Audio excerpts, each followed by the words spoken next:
Welcome in, everybody, to the Husker Gutter Call-In Show, where we take your calls and got a new intro. Shout out to Brian for the new intro. So we take your call. You can vent your frustrations, literally, about the game that we just had to witness. We can talk a little college football playoff. We can talk a little bit of transfer portal news, but we'll keep this going as long as y'all want to call in. And we're going to dive into some of the portal news, some of the quarterback updates, as well as talk about what's going on right now in the world of college football. Brian, how you doing today, man? Man, it's been a busy day. I've been trying to keep up with this portal news and clean my house, so hopefully your day's going good. Yeah, it's busy Friday at work. Usually those are pretty busy with clients, but not a bad thing. I like what I do. So and then had to come home and deal with my dogs. So that's fun. I have to walk 3 dogs. One's 100 pounds, one's about 60, and then the little psychopath. So walking 3 dogs I don't recommend that to anybody, to be honest. We got a call already. Mike. Gentlemen, what do we know? How we doing, brother? Just working at the gas station, not very busy, getting ready for this big old basketball game here tonight. Yes, sir. How you feeling? Did you see the new intro? I did not. I'm going to have to go back and watch it. I had a customer, and then I was able to step out and call you guys. So you're in our new intro, just so you know. Hey, all right. All right. Hey, first and foremost, very glad that we potentially have a quarterback, although I know a lot of Husker fans aren't very happy about who it is. I mean, because he doesn't have experience, Yeah, but hey, I mean, it's okay. The guy looks good on tape. If he's good enough to, excuse my language, damn near beat out Carr at Notre Dame, you put a good offensive line by him, I think he'll be all right. That's my personal opinion. Yeah, I have an old coworker whose nephew is a starting caliber player at Notre Dame. Mm-hmm. And I messaged him today, and he was like, I was shocked that he got beat out by CJ Carr. There was a lot of people at Notre Dame that thought he deserved that starting spot, and it was a surprise to them. Now, CJ, obviously, pretty darn good quarterback, but right. Do you think it's no knock on Minchey that he didn't win that competition. I think people's biggest fear is the fact that he's been there 3 years and has never started a game. I think is what people are. Their biggest fear about who was ahead of him, though. Yeah. Because I think that you got to factor that in when looking into how long a quarterback's been. Like, look at the guys who played instead of him. Like, serious dudes. And guys, I've been here before. You guys are probably gonna throw me under the bus for this one, which is fine, whatever. But what on earth is this coaching staff doing? We're 14 hours into the portal, and we still do not have a defensive line coach, which might be the biggest position need on the team. What are we doing? Yeah, Michigan retained what's his name, which sucks because I think there was a hope, I guess, at least for me, an internal hope that you would be able to snag Esposito. I think that was his last name. And then there was another big job that opened today where they moved their D-line coach to linebacker coach and then immediately hired a new defensive line coach. Where was that? I don't remember. I think it was actually Notre Dame, if I'm remembering this correctly.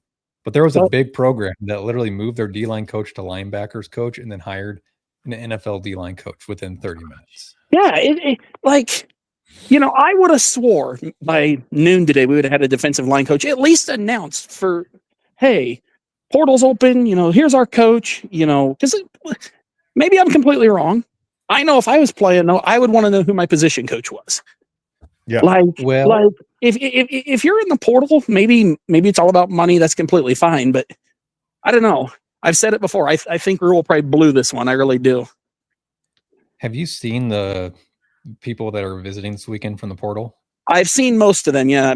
Brian Munson put out a big thing on one of the websites about them. I don't know how highly rated they all are, but so there's 9 confirmed visitors this weekend and into next week. One of them is a defensive tackle. Wow. And I will add that defensive tackle.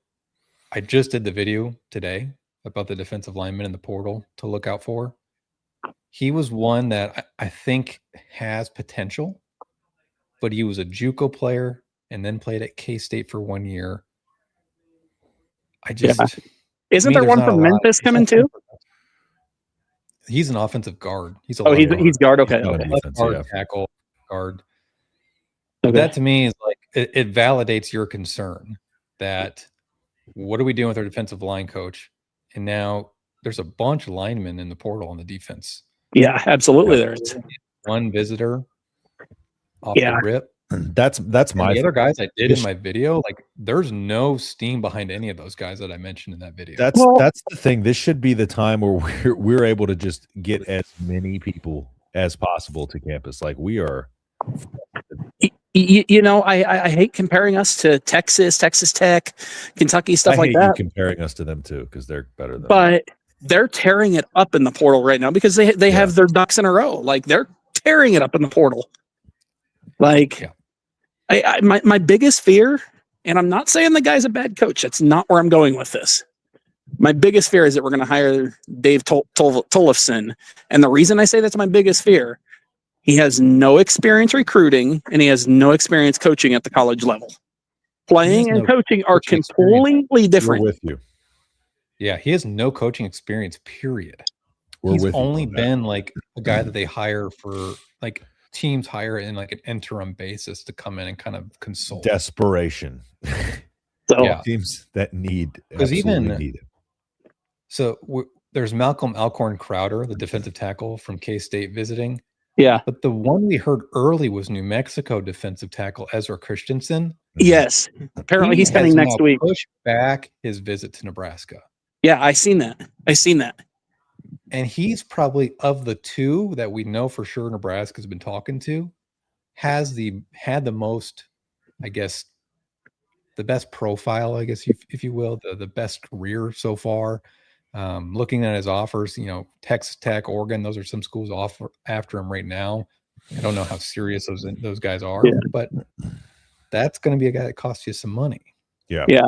The only thing I can say with that is kind of like Brendan Black that's visiting from Iowa State. The only thing I can say with that, sometimes the last visit's the best visit because you can usually probably, hey, you know, this school is offering me this much. You know what you have to beat to recency bias. Yeah, a lot of things. Recency bias, and you can put that last offer in. Yes. So, all right, gentlemen. Well, I am going to head back into work. I wanted to call and just kind of vent my frustrations on the D-line coach, but hey, I'm going to put my earbuds in and listen to you. So, all right, brother. Take care. I appreciate you calling in. Have a good one, bud. Bye. Thank you, Mike. Right. Later, Mike. Yeah. So I guess with that being said, and we'll have the call-in line there if y'all want to call in. Just drop it. You know, looking through kind of a few of the offensive and defensive line guys, who would you say is your must-have guy? Like, not the best prospect, of course, but who do you think Nebraska must land out of these guys in terms offense or defense, or just in general? Offensive, defensive line. So the one offensive lineman I think Nebraska absolutely has to get is someone that's going to be visiting this weekend. That's Tree Babalade, right tackle from South Carolina. Big dude, 6'5", 340. Started his freshman year at left tackle, so I like the ability to switch back and forth if you needed him to. Was a redshirt the next year, backup role for half the year, and then started the final 5 games this past season for South Carolina at right tackle, and that was because Kason Henry got hurt. Yeah. There's bigger names at right tackle than Nebraska could go get. They could go get Kason Henry because he's also in the portal. They could get Karsten Cassidy from UConn. He's also in the portal. Could Memphis's Malachi Breland slide out the tackle? Certainly could. But I like Tree just because he's a little bit younger. He still has 2 years of eligibility remaining. South Carolina's line did have issues last year. I think that stems more from their constant turnover at the offensive coordinator position. So he'd be like my number one guy because their portal guys line. Their portal guys are pretty solid. Yeah. Yeah. for them to have. I think guard is important, no question. Tyler Connect has done some good things in his career. I just don't know if you can roll with him as the starter at right or left guard next season, simply because he's always hurt. And that also goes for Gunnar Gatula. You can't rely on him to be in there. That's the problem. Yeah.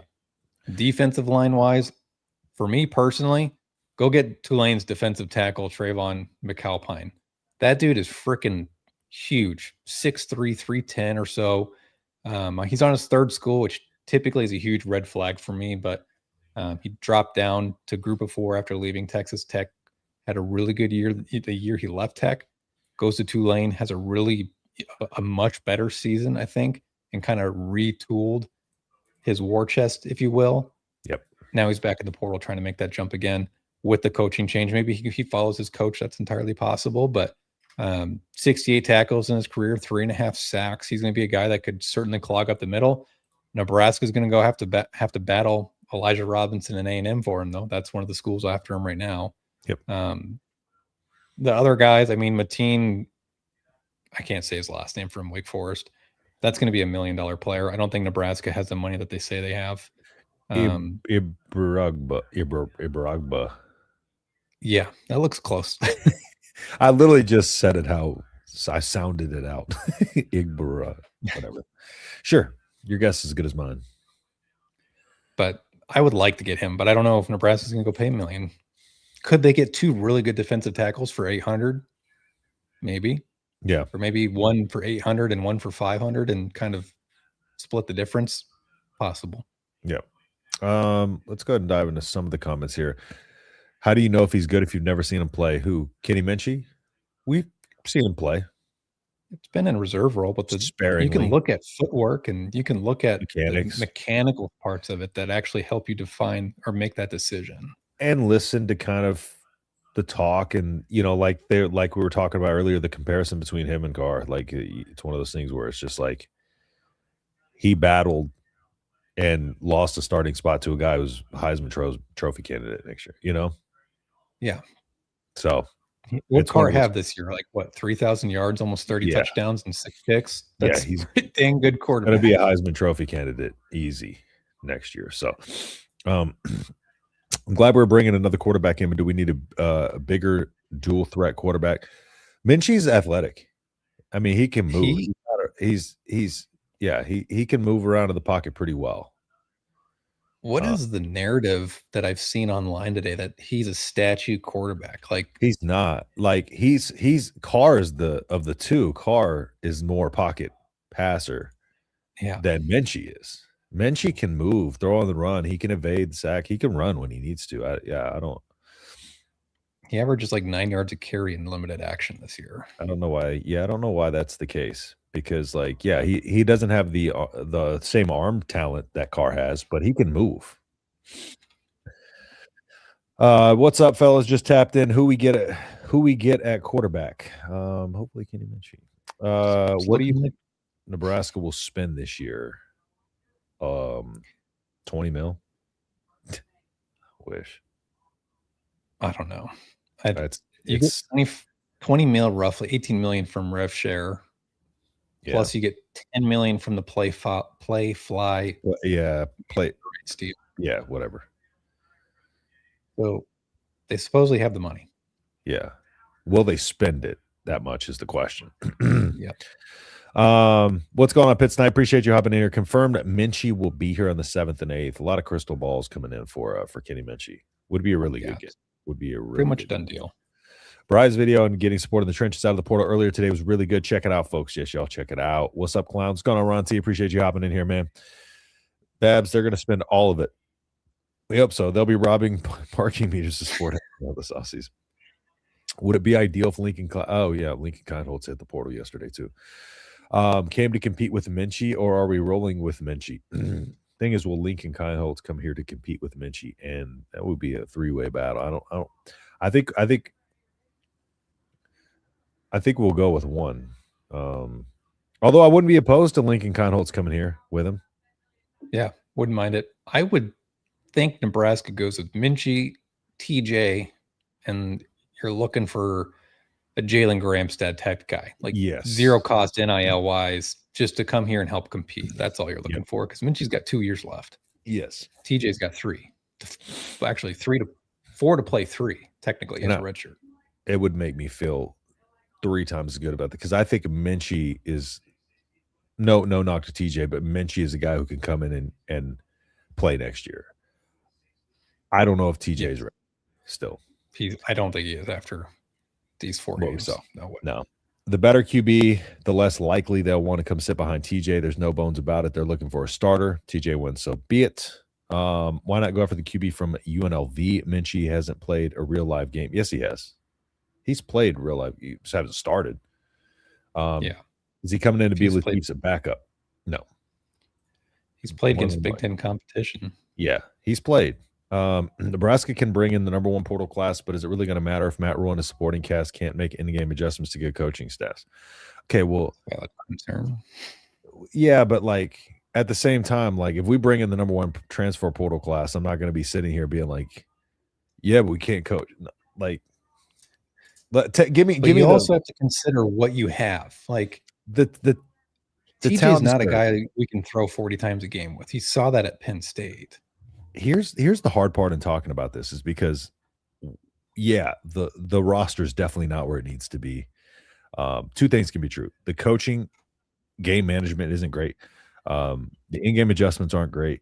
The roster isn't where we need it to be. But at the same time, it's Rhule's kind of fault that this roster is what it is, to a certain degree. So, but those things that, like, if he can come in and get a top portal class, like, this coaching staff is good enough to take that and turn that into wins. So it's not like we just have a bunch of inept coaches on our staff. Now, are there issues? Yes. Our offense can't make adjustments throughout any game this season, right? So it really calls into question Dana Holgorsen's in-game management, right? Matt can't seem to figure out how to use timeouts and in-game situations and, really keep kind of things together in that regard. So yes, all those things need work. But the staff can coach. So yeah, if we bring in a top portal class, you won't find me complaining. The good thing is Nebraska's got 9 visitors coming in the next couple of days. Yeah. And while we've got people here, this is jam-packed show. So while we got y'all here, this is who's visiting. Yeah, let's start Notre running Dame through quarterback. Yeah, Notre Dame quarterback Kenny Minchey. There's some conflicting reports. Some were saying he was visiting tonight and tomorrow. Pete Nako's put out a report that he's visiting it next week. I saw Mike in the chat say that it just updated it. He's visiting the 7th and the 8th. San Diego State linebacker Owen Chambliss is visiting this weekend. I would put everything on it that he commits to Nebraska. He's not only just a top linebacker, one of the top linebackers in the portal. He was one of the top graded linebackers in the entire country. His PFF score, ballpark off the top of my head, I believe was an 82 average, which is phenomenal. I would 100% expect him to commit. As long as everything goes to plan, he's going to be your linebacker with Vincent Shavers next season on the 4-2-5. Yeah. SDSU safety, Dale Sean Staley is visiting Nebraska this weekend, then taking a visit to Missouri. He's a Kansas City, Missouri native from Blue Springs, has ties to Coach Mosey. He would be a good option in your secondary. Your safety room needs help. That's a guy that knows the verbiage. He knows the techniques being taught, et cetera, et cetera. That'll help ease that transition with that secondary. San Diego State's other safety, Dwayne McDougal, is also visiting Nebraska this weekend. He's probably better than Dale Sean Staley is, in my opinion. Iowa State right guard, Brendan Black, is in Lincoln right now and tomorrow. He will be at the basketball game here in 25, 30 minutes 40 minutes when it tips off. Iowa State middle linebacker, Will Hawthorne, visiting Nebraska this weekend. He's got 4 years of eligibility remaining. That should be a familiar name because he visited Nebraska last year as a high school recruit. Nebraska was in his final 3. He's a developmental player, a guy you probably spend the next 2 years. He doesn't see the field right away, but adds some depth to that linebacker room. Just talked about K-State defensive tackle Malcolm Alcorn Crowder on campus this weekend. South Carolina offensive tackle Tree Babalade visiting this weekend. Memphis left guard Malachi Breland visiting this weekend. What do you notice about this? You have a bunch of dudes outside of Kenny Minchey and Will Hawthorne that have proven production regardless of level. And your offensive linemen that you're bringing in are gigantic human beings. Their average size is 6'5", 325 between the three of them. Those are some big dudes on the offensive line, and they're all the positions you need to fill next season. Left guard, right tackle. Yeah, give some Jeep Wade some size on that line so he can, because again, I talked about he's going to simplify a lot of the concepts for these guys. And so if you get simplify a lot of the techniques, I think a lot of what Rhule was doing with this offensive line was overcomplicating things a lot of times too. So, yeah, clear. That's what worked for Indiana. They got guys who had produced. They didn't bring in outside talent, whatever. Like we got a lot of that on this team. It's just clearly not working. Bringing in diamond in the rough, portal guys, it's not going to work. You got to bring in guys who have won, who have experience, because that's modern. Do you think that's part of what Rhule's struggling with? Is he's trying to stick to kind of his old habits of finding these kind of diamond in the rough style of guys, and now he's realizing like I can't win like that. There's not enough time to develop these guys anymore. 100%. 100%. He has realized after 3 years that his way of doing things does not work with this new landscape of college football. Even think back to your first two portal classes. Guys like Justin Rhett, high-ranked recruit out of high school, does nothing at Georgia, comes to Nebraska. That was a very common thing in his first couple portal classes. He would take high-rated recruits out of high school that kind of flopped, for lack of a better term, at the power schools of Georgia, Bama, for example, and they just haven't translated that well here. Yep. Whereas, like you mentioned, Cignetti at Indiana, he doesn't care where you're at. He wants production, proven production. And so we're seeing that shift, I think, now with Coach Rhule. Yeah. Yeah, I think that's the biggest part of it too. It's one of those old habits die hard. He tried it. Year 3, it's not coming to fruition. So now we're starting to see that shift in kind of the way he's recruiting, because the first portal class was 7 guys, and I think the lower, like it was a decent portal class for the initial kind of star rate. I think the lowest rated one in that was Bly Hill, but it just didn't pan out, and I think that's why now he's being a lot like last year. We saw him be a lot more aggressive and go after big name guys. I think this year we're going to see not just big name guys, but guys, like a Dane Key, your Isaiah Hunters. I think the year 1 he went more so for diamonds in the rough. We feel like we can, Jamal Banks is of the world. We feel like this guy's got the intangibles and got everything we need measurable wise, but we're going to fix him up. And then that didn't work. So then he goes to more of a Dane Key, is more of a polished, type of receiver. Yeah. And I mean, for lack of better terms, Dane Key's not Dane Key's fault. This didn't work. I mean, to an extent, he did have some drops and stuff like that. But you get what I'm saying. It's kind of, we see that transition of how to recruit in this portal as we go along. Yeah, and just because some people are talking about Minchey in the chat there, remember a few weeks ago when Dylan entered the portal, we were talking about, Nebraska goes one of two ways. You either go and spend big money on a big-time portal QB and have less money left over, or you can go the route, which it appears they've gone, where you get a high upside quarterback like Kenny Minchey. You're probably getting him a lot cheaper than you would getting, say, Sam Levitt, right? Brendan Sorsby. Heck, even the Old Dominion QB that appears to be headed to Florida State's probably going to get a pretty hefty bag from Florida State. Kenny Minchey, you're probably in the, $1 million to $2 million at the absolute highest range. And then what transpires with that? You go out and you build a dang good offensive line around him. All right. The guys we just talked about on that offensive line in my video and the ones that we know are visiting, like those are guys that are road graders. Those are guys that'll help you establish that run, that'll help get your quarterback a clean pocket. Rest of that falls into place, in my opinion. Yeah. This is the route I'm glad we went, because we can sit here and say we're chasing Ohio State, we're chasing the playoffs, but let's be real. Like, we're getting beat by Minnesota and Iowa pretty easily. So let's go out and do what we can to start beating them and turn these 6-7 win seasons into 8-9 win seasons. 6-7. I have 3 kids that are all in school. The amount of times I hear that every day is insane. I just did that, bro. I want to. Never mind. I'm gonna pretend that never happened. We need somebody to call in. You just set me up for it. No, but that's kind of what we're talking about like last week, where it was just like one of those things. It's like we don't need, we'll take not having a top name quarterback if we could just start building up these trenches and get some rock and roll. And it's also about getting a guy with the right fit too. Like, for example, let's just say Sam Levitt was a realistic option. Does he fit what you're doing? Yes or no? Yeah, he probably would, but just for the sake of discussion, just because he's so good. Yeah, but for the sake of discussion, say he doesn't fit what you're doing. Then why would you go get a quarterback? Say it's Jeff Sims. Why would you go get Jeff Sims? All right, let's dive into some of these comments here. We're gonna need to call in, guys. We got over 100 people in the live. This is a call-in show. Go ahead, click the link. You do not need video, just audio. No video yet. What's going on, man? Appreciate you hopping in here. Nebraska can bring. Oh, I already read that. If we get the players, the wins will come. To an extent. Scott Frost brought in a lot of players.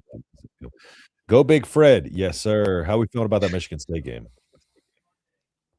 Nebraska is a 1.5 point favorite per FanDuel. So you see everybody mad at Tom Izzo because he said there's nothing to do in Nebraska. He was very respectful. That's the most ignorant comment ever, especially when you compare population size from Lincoln to East Lansing, Michigan. Yeah. It's like 5 times the size of East Lansing. Yeah. That's pretty crazy. But he was respectful throughout the rest of it. So it is what it is. He just kind of I like Izzo. Everybody else says. Minchey seems okay, but we have so many freaking needs. Minchey's actually that's why you get a Minchey. Yeah, exactly. Minchey is a option that allows us to go after other guys. Can you back out, come back in? Back in. Yep. Not going. Yeah, Minchey's the guy that you get so you can go fill your other positions of need, because you can have him more of a discount than you can have a lot of these other top portal quarterbacks. So is Dana a run first guy or a pass first? Because I can't figure it out. You can't figure it out because our offense had zero identity this year. Dana doesn't really do pass first run. I mean, naturally in his DNA, he's a pass first guy, but like the thing about it is you look at, was it 2016 West Virginia, they averaged 220 yards rushing per game, depth of strengths. Yeah. So he's one of those guys that like, but once he finds an identity, he can lock into that. I just don't know if he necessarily ever found it. Like maybe once we get some personnel in here, he kind of hits a stride, then okay, here's identity. I mean, after we found Emmett Johnson, which we found Emmett Johnson, we always had him. But after we knew he was all we had, then we just went running the ball, but it took us a while to get there. So he's going to go with what his personnel fits. So, but that was a big problem with the offense this year is we didn't really have an identity. Game to game, we didn't know whether we were going to come out trying to pass the ball, run the ball. The teams that beat us all had identities. Like they knew what they were going to do. Penn State, they knew they were going to come out running the ball. Iowa, we knew they were going to come out running the ball. Like Nebraska, us as fans who watched them every week didn't know what they were going to do game by game. So didn't we just fire 3 coaches? Yes, we did. That we did. Caleb, what's going on, man? What's up, guys? Caleb? Appreciate you calling in, brother. Yeah, man. I heard the bat signal go out, Yes, sir. What's up? College show. Gotta have calls. Yep. Absolutely, man. Absolutely. Yeah, I'm excited for Minchey. I think I saw a little bit of the tape today, and I think he fits what we're going to try to do. I think I'm happy. I'm excited that they're going to bolster up the lines. I'm just really intrigued on what they're going to do on the defensive line as far as coaching goes. Because I like the potential of the guys that we have, but I'm really curious who the next coach is and how we're going to improve on what we already have. There's like no names on this D-line coaching search, which is a huge that's the red flag. Yeah. Like Yeah, usually you'll hear these names rumble, and there is nothing right now. Yeah. Do you think that they keep the old guy from the Giants that they have that's been working with the team for the last month? Dave Toffleson or whatever. Yeah. Yeah. I think Justin agrees with me that is our fear. That is our fear. That is potential for that. You know what I'll add is another fear? Phil Simpson. Yeah. Yeah. He's I agree. only coached linebackers. I mean, he was a head coach down at Miami South Dade, I believe. Miami South Dade is where he coached at. I think so. Good recruiter. We have not seen anything in his 2 stints at Nebraska that shows he develops talent. Let's be real here. Yeah. And he's That is an option concerning. at the defensive line coach. Yep. Yeah. Do you think Rhule goes out and just says, "Hey, like we're gonna evaluate after the playoff"? Could that be the approach? It's hard to do that. Like modern college football, you don't really have time for that. Yeah. Yeah. Yeah. And gotta be the way I on look at it too, like, isn't Ole Miss's offensive coordinator going to LSU after the playoffs? Yeah. Yes. So why couldn't we hire Joe Blow at, just for the sake of discussion, at Ole Miss and say, hey, you'll finish the playoffs at Ole Miss, but we're going to make it a publicly known thing that you're coming to Nebraska. Take your time coming here. That's fine. But at least when we have like important visit weekends, maybe we can fly you up for a day, or at least so recruits know who their position coach is going to be. Right now, I can't imagine. So we've got Dylan Berrymon coming to town next weekend, I believe. Yeah. We also have Kansas State defensive tackle, just drew blank on his name, Malcolm Alcorn Crowder coming in for a visit. How can you sell them to come to Nebraska and say, by the way, we have no idea who the hell your position coach is? That's the biggest thing. Yeah. You're not going to be able to get recruits. I mean, shoot, Trev Alberts left because we didn't have a university president. No, but that was funny. It's hard to show up to work every day when you don't know who your boss is. That's Yeah. fair. Yeah.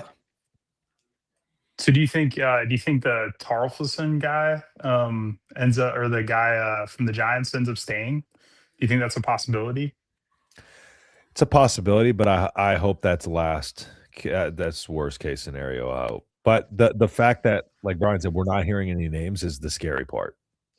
Yeah. Mm-hmm. Is he that, like, what's the word on the street with him and his quality for development?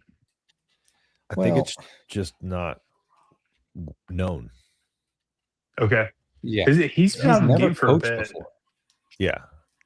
I think it's more of I'm just pulling up his stuff right now. It's more of the FYI. uncertainty around his ability to coach. I think that scares us. Because he doesn't have experience. So he last played in 2012. Yep. So what has he been doing for 13 years? His professional career ends with professional football. There is no record of him being a position coach anywhere. Yeah. it could be great. At least on Wikipedia.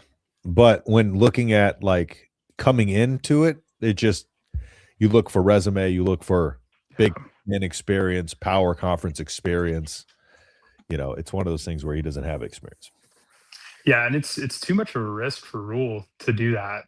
You'd think that he would just go after a guy that's proven, that can recruit, similarly to what he did with the offensive line. So maybe they have their guy. Maybe they're keeping it really quiet right now. I'm hoping. Yeah. I'm hoping that's the case, because that's hard to That do. would eventually leak, because you're going to tell recruits who your position coach is. Yep. Think back to Rhule's first year, and there was a big-time portal receiver from, I believe, North Carolina State that was getting ready to visit Nebraska. And they asked him why he canceled his visit, and his response was, the wide receiver coach. He's never heard of him. It was a huge red flag. Yeah. We didn't know who it was, but at least we knew it was a bad hire based on that person's opinion. Mm-hmm. And so if I look at Dave Toffleson's coaching resume, got it pulled up here, post-retirement, this is like the most bizarre post-retirement hire. You remember that wide receiver coach we hired that was a golf coach? HR representative at Allstate. No, it's fine. After retiring from the NFL in 2014, he spent time with his family in Nebraska, occasionally doing radio while fielding inquiries about defensive line coaching roles. In 2024, he participated in a youth offense and defensive line camp, and now he's all of a sudden a temporary defensive line coach. He's never coached. He's working. Yeah. What's your experience? Youth D-line. Yeah, I Did he played play? on a Super Bowl winning team in a rotational role on a defensive line that had Michael freaking Strahan. Like, yeah, you're going to look good when Michael Strahan's on the other side of you. Yeah, and you've never really played a big snap role or big role in a defense. Yeah, I don't get it. He has never been like a good defensive. I mean, he's a professional football player, so he's damn good. But in terms of like the grand scheme of being a defensive end, his best season was his second to last season where he had 5 sacks and 16 total tackles. How many defensive linemen? 21 total tackles. How many defensive linemen are confirmed to be coming in? 1. Do you think that's why? You think that's why? It has to be. Because they just don't know what to tell them. Is the only reason. Did they put all their chips into the Elijah Robinson? Yes. Yeah, they must have. I know someone who's an agent in the coaching world for NCAA football, and you're the one I was texting with on Twitter on like 2 days before the story's broken. I was like, it's not looking good right now. It's a weird situation, is how it was put. Yeah, he leveraged Nebraska. He never wanted to be here, and the fact that Coach Rhule put all of his eggs in that basket is a giant concern for me. Because you usually see Rhule as a good judge of character and not get played. Yeah, like that. Yeah, because looking at his other hires, I mean, Jeep Wade was instantaneous. Not Elijah Robinson. Rob Orish was 6 days later. Like typically, Dana Holgorsen was quick. Yeah. I mean, that was spur of the moment. Dana Holgorsen was quick, and he nailed that hire in terms of like what you could get. Yeah. Man. I don't know where they go next. Yeah. Who knows? He might have something up his sleeve. I hope so. Yeah, I hope so too. But let me ask you this. I would expect more defensive line people visiting. Yeah. That's my only thing. If it is, there's one name I've heard, but I don't know how much steam is behind it. It's Frank Okam, the Houston Texans assistant defensive line coach, was at Toledo. Nebraska did interview him before Terry Braden. Don't be taking our NFL coaches from me. If it was him, you have to wait until the postseason's over for Houston. And God forbid you make a Super Bowl, baby. Super Bowl run. We are going on the Super Bowl run. Exact same situation as you were last year. Yeah. Why are we doing that again? Like, why are we trying to go through that to the NFL and make a hire there for defensive line when we already did that one time? Yeah, stay away from my Texans. That's all I got to say.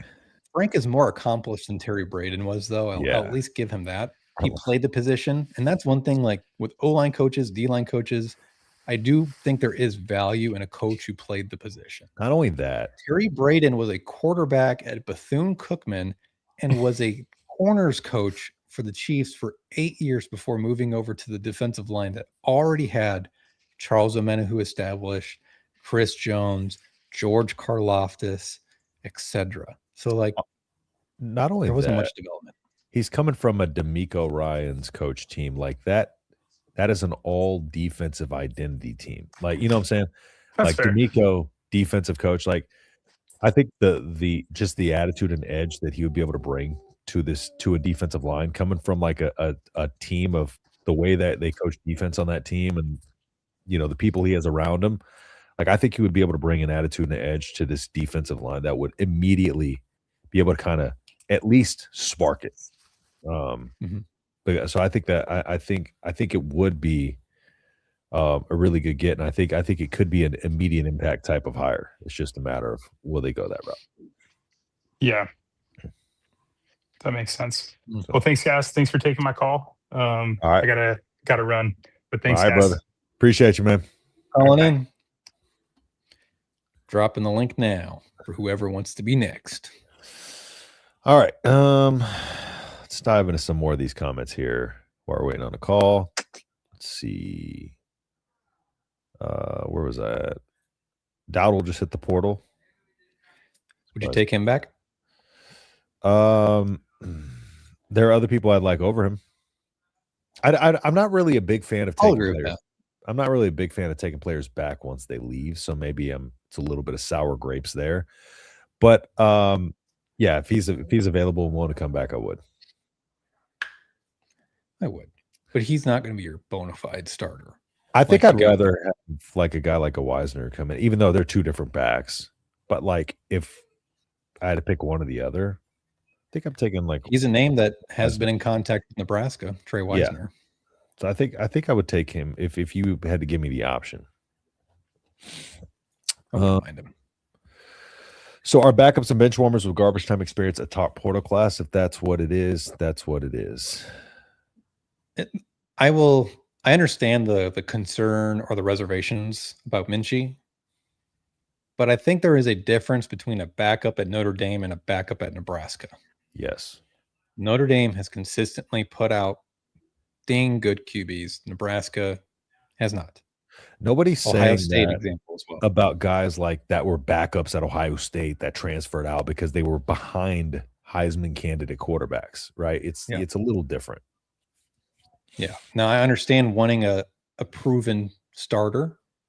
However, this is where being 7-6 and getting destroyed your final 3 games of the year hurts you. Yeah. Who else needs proven starters next year? Indiana, Oregon, very likely because Dante Moore will be off to the NFL. Oklahoma, Florida State. Granted, they've been struggling. It's still Florida State. Does Bama need a quarterback? They might. They got that young buck behind him who played yesterday a little bit. So I don't know how they feel about him. Oh, but, yeah, you're right. But there's a lot. My point is there's a lot solid. of more proven programs that need a proven quarterback. Yep. It's an unfortunate situation we're in. You got to win 8-9 before you can get these guys.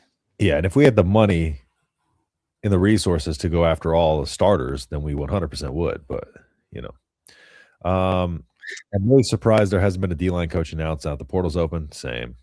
We should not lose a single visitor desperate team. Set the market. We are desperate. Brendan Black is visiting. He is here right now. Yes, he is. I'm a Notre Dame and a Husker fan. We were surprised Carr won the spot because Minchey is the dual threat. Yes, as soon as Dylan went to the portal, I started saying we need to go get Minchey. Yeah, that's kind of what we were talking about earlier, where Carr was the one with kind of the bigger arm, and Minchey had a little bit more of that. And that was why I thought too, because it fit a little bit more of kind of the multi-identity that they had last year for Notre Dame as opposed to the pocket pass like Carr, but it worked out. I'll add too. I thought Nebraska would probably go for more of a running threat at quarterback. Minchey is a threat at running, but he's not. Yeah, I was thinking a true dual something threat. That's true. Yeah. They don't report what players are making either until the IRS reports. It seems like speculation. I hope so, because we need a few good years to really get the recruits rolling in. It's been a few years. We need a few good years. Yeah, 100%. Minchey equals no tape. There is tape on Minchey. Joe Burrow had no tape about how Ohio State turned out pretty good. Yeah, we can't. Good point. If we use this logic, we're not going to talk about anybody. Like, I don't understand understand John Jacobs' comment sometimes. We have so many holes, a 5-star QB won't save us. Well, again, we talked about the reason why you go after a Minchey is to be able to fill the other holes. We're not going after a 5-star quarterback. So everyone said Ohio State and UT spend the most. Now I'm here in Miami. Texas Tech is up there now. Miami Tech, A&M. Yeah. All that old money in Texas. There's a lot of Texas schools up there. I would venture to guess Tech and Texas A&M outspend Miami, though. If I was repeat that. I would venture to guess Tech, Texas, and A&M all outspend Miami, though. If I'm a betting man. Oh, 100% would agree. Especially Tech, they're going nuts. They are going crazy, dude. Let Iowa and Minnesota, who beat us religiously, show the elite QB play isn't needed. Trench play is and will always be the ultimate separator. Yes, especially in the Big Ten Conference. Thank you. They are all three very close, all big spenders. Yes. Minchey looks like he will throw downfield and run away from the pocket. He has a good touch on his passes. Like, he doesn't have the most explosive arm in the world, but he kind of, he reminds me of like a more polished version of Latif in his play style, I guess. You know, my comp, like if you wanted a pro comp, would actually be like maybe a little bit more mobile version of CJ. Yeah. Stroud.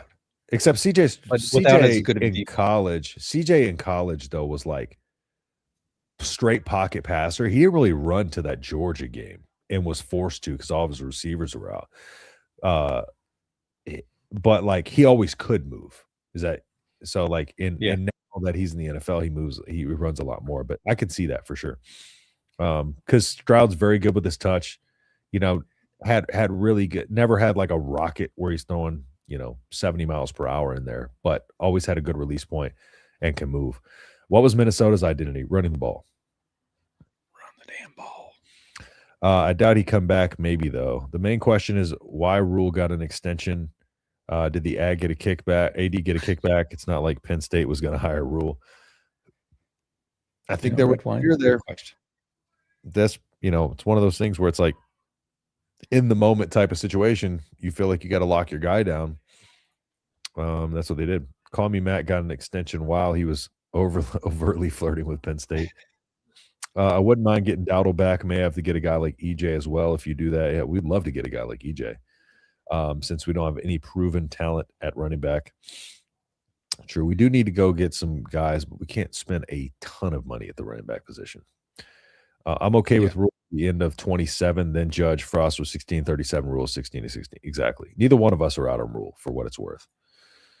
By not even close. Unless we can get the next Signetti. Yeah, good luck. There's no next Signetti. Yeah. Why would players commit until they know who will be their coach? Why would players commit until they know who will be their coach? Yeah, doesn't make sense. If you get 600 here versus 300 there, True. That would be a reason why. Yeah. Also, ultimate trust. Money, but why would they? That's the only like. There's to our point. It's going to be hard to recruit guys with no coach. Yeah. If you throw them a bag, but that's the whole point of getting a coach. You don't want to have to throw them an extra bag to get them here. I'm distracted on the phone with the kid, but I'm here in spirit. San Diego State has called me Matt's desperate attempt at having a JMU. Will Rhule scrap whatever this offense is and allow Dana to be Dana and run his offense? That's what we talked about, where Rhule just kind of has to do what he talked about, where he just kind of steps back, becomes the CEO, lets the two coaches, if you will, run their specific departments without I talked about this in the postgame a little bit, keeping the verbiage the same and all this other stuff. Again, we talked about how even with all that, you keep all that the same to kind of cut back on communication issues, and all we have is communication issues still. So at this point, keeping the verbiage, the language, and all that the same isn't working. Blow it up. Let the coaches do their thing. Run your offense, run your defense. Let the chips fall where they may. Bring the guys in you trust to be able to do that. You trust them enough, let them do that. Do their own thing. Bingo. Just got done writing a script. I'm 3/4 buzzed, and all the dogs fell asleep on me. Okay. With a hat on backwards, Signetti says, "Call me Kurt." Yeah, right. Let's see. Are we as close to getting the Notre Dame QB Minchey as I'm hearing? How close? I mean, everyone's saying he's in. Yeah, he's got crystal balls left and right. So, Justin on the On3 Husker board, finding the next Signetti is a no three-brainer. On 3 Husker board, finding the next Signetti is a no-brainer. When I saw On 3, I immediately thought of that Twitter page, No 3.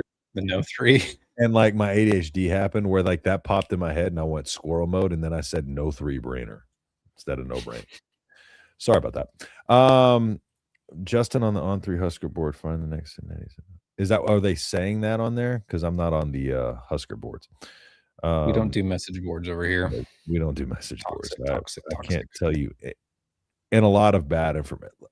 Message boards will have you chasing bad information left and right. John Jacobs, we're all aware that Rhule's not Signetti. Minchey, who are coaches, advisor, company. Okay. I'm not sure Rhule thought 0-9 was going to be replaced with a sophomore RVP and freshman. The entire fan clamoring for this defensive line to be fixed this last offseason. We were undersized and not experienced enough. And look what happened. The lack of size and experience killed us. It's a lot easier to type in a message board than it's in real life. Those message boards are brain rot sometimes. All the time. What happened to the guy from Arkansas D-line? The guy that's like 380 pounds? Oh, you talking about the one that we got last year? Oh, no. The guy we got that last was Mississippi State. Gabe Moore. State. Yeah, Gabe Moore. Is that what you're talking about? He's still young. Who he's talking about? Talked about him in my video today, actually. He was still young. Just developed. He didn't have a lot of experience. He didn't have barely any experience. And I think go ahead. I want to say, for those who haven't watched my video on the D-line portal, guys, I think this is where the difference is between last year and this year. I'm hoping is last year they brought in a lot of guys that were not proven, and hoping like Williams and Warney took off, or hoping that Gabe Moore could help better than he did, or Jalen George, who's now in the portal. I am hoping / thinking this year that the difference is they're going to say, we're going to go get guys who proved it, and then we'll let the younger talent continue to develop and be spots. Like they'll play in spots. They'll be 5 to 15 plays a game. No offense to Williams and Warney. I think he's going to be a good defensive end for us, but a redshirt freshman playing 40 snaps a game plus. A very raw. Yeah, he's athleticism wise crazy, but just super raw. And I think we got to go away from kind of what he was doing with the NFL roster type of thing, where you have, your 53-man roster and you have these guys and then these guys, the developmental guys. I'm curious to see what he's going to do with that, that kind of setup that he has, if he's going to change that up. I wouldn't take a guy who already left. I'm not a big fan of it. I'm very much about loyalty, but Indiana took 2 players back and they both start. Yeah, they did. That's them. Did they leave and then come back though? Or I think they just entered the portal and then came back, right? I don't know. I mean, you could say that about Emma Johnson then. Yeah, exactly. You probably need 3. I don't know if they actually left or not. You probably need 3 decent quarterbacks for the next year's games, especially if the O-line doesn't get it together. Well, that's why we talked about who's visiting this weekend, because there's a lot of linemen here. Can't play all 3. Will they take a second quarterback? That probably will, but it's not going to be like a Minchey level. I don't think we're going to get like a Lincoln Kienholz and a Minchey for sure. No way. Both Rhule and Latif went down this year. That they did. Flores will be the third-string quarterback. Yeah. That Michigan State quarterback will be an okay number 3. He's not going to come here to be a number 3. He can't really pass or run, but he made it through the season uninjured. Yeah, Childs is not going to. We're not going to pay him the money to come here to be a 3. If you were a decent quarterback, why would you align your future on a team with 0 O-line talent? A QB's future, to a certain extent, is dependent upon O-line talent. First off, kids trust in themselves, and second off, there's a lot of bad lines around here. And you want to go back to that comment? Oh, which one? Yeah. And you got to promise them what you're building. The safeties that we have coming in, I'll pull it up. But we got McDougal from San Diego State. He'll be here this weekend. We've got actually 2 safeties from San Diego State. Let me find it real quick. Sorry. Dale-Shawn Staley from San Diego State and Dwayne McDougal from San Diego State, both visiting this weekend. Staley is the one that he's got a big offer from Missouri, but his connections hopefully to Nebraska help, because he's from Blue Springs, Missouri, which is right down the road from where Jamar Mosey coached high school football. So there is a KC connection coming into play here. Yep. Let's see. If y'all haven't yet, drop a like. There's 142 people in here, so appreciate that. If y'all drop a like, terrible at asking for those. So if y'all haven't yet, it takes 2 seconds. Please drop a like. It helps us out. Sometimes I think Nebraska is just a cash cow for coaches and now players. Possible. We have goals than Kenosha. Rob not bringing Trey White is alarming. I don't think he's transferred anywhere. Trey White's going to be like $2 million. Yeah, he's in the portal, but he's going to go to Texas Tech. He's going to get like $2 million. A lot of money, bro. Dude has He's like the top ranked player in the portal at edge. Dude has like 20 sacks, bro. Yeah. In fact, him and the other edge, Ryan Henderson, are like two of the top rated edge players in the entire portal. Like those dudes are freaking studs. So he's the type of guy they have connections here, but we're not going to pay him what Tech's paying. He's the type of and he's a player that's not going to come just on like, oh, my coach is like, not a guy of his caliber. He's not just going to go because his defensive coordinator is leaving. Like, you got to show him the money, put him on a good roster. Like, he knows he can go anywhere. Chambliss is very good too. Not as good as Trey White, but Chambliss is dang good. Yeah. He's the exception where I think like he 100% is going to follow. I'll put it 99% is going to follow Rob Orrish to Nebraska. Mm-hmm. John Jacobs is following the Signetti Romac production over potential. Nebraska should follow that plan. That's what they're attempting to do now. Nothing better than getting players who are getting real-time game experience. Nothing beats actually playing.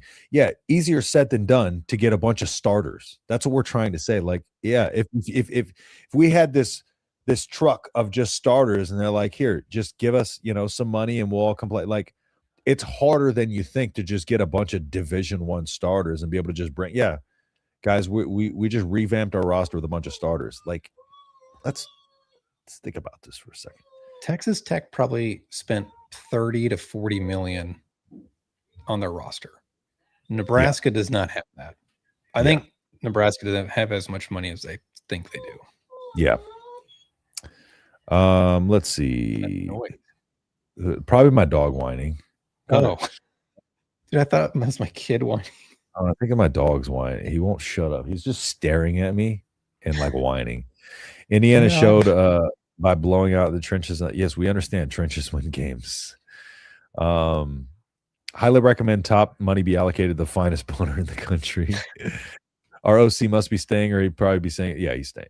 Dana's not leaving. Jeff Sims had a good year, balled out the boat. Okay. Chances San Diego State line coach being hired. I don't. Okay, this name is very close to Orrish. Alan Orrish.